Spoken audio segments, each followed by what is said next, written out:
Disclaimer: this video is not directed at any one person or any one act. However, if one or more of these scenarios apply to you, then okay. Let's talk about chalk. Chalk is for your hands, not the barbell. When you actually chalk the barbell, the chalk gets caked in the knurling and it actually defeats the purpose of the knurling and the chalk. And then somebody got to clean it out.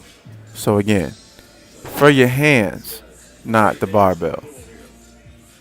Next on the list, let's talk about chalking the hands. When you chalk the hands, keep it in the bucket. Notice here how when you chalk outside the bucket, chalk sprays all over the floor. Don't do that. You ever been warming up, getting ready for that heavy clean workout, empty barbell and all, and you know Coach Selby's going to say sit the bar down nice and you do this? Let's listen one more time. And again. One more time. So when I make my very polite request to sit the barbell down, I literally mean please sit it down quietly. I'm crushing this wad, trying to get my last round, and I finally got bumpers on my barbell. I can finally drop it. Actually, you cannot. If you have 10s or 15s on your barbell, you still got to ride that bar down, as dropping it still messes up the bearings or bushings in the bar. Now let's talk about one of my favorites, ghost riding a whip. This happens when you're dealing with overhead movements and you don't have the appropriate bumpers on your bar and you let that bar ride all the way to the ground. Free fall, bungee jump, like you're shooting a 3-point shot. When doing this without the appropriate bumpers, it also messes up the bar and or the plates.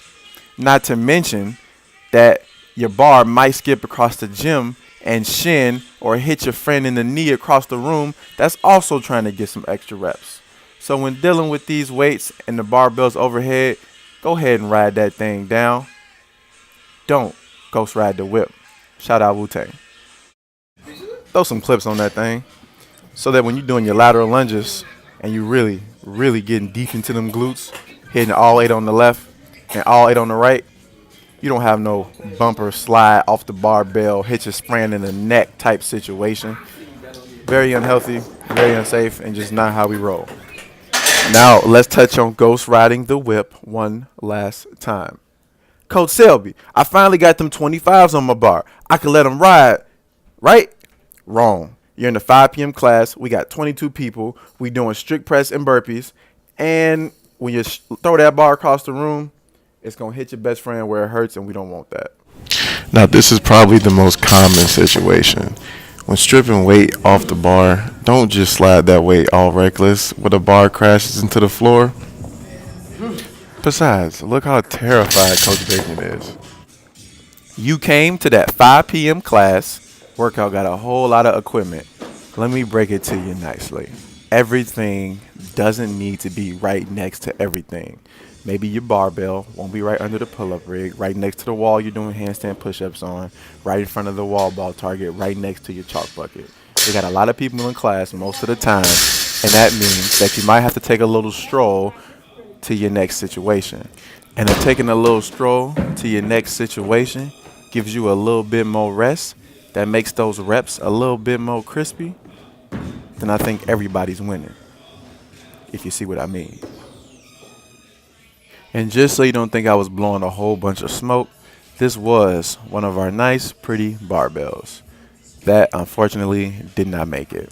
When you have the appropriate weights on the barbell, it absorbs the right amount of contact to keep the barbell safe. So when you have a naked barbell and you drop it when you're stripping weight, over time, this is what happens to the barbell. It becomes something that we can no longer use, and we have to put down this oddly expensive tool in the gym.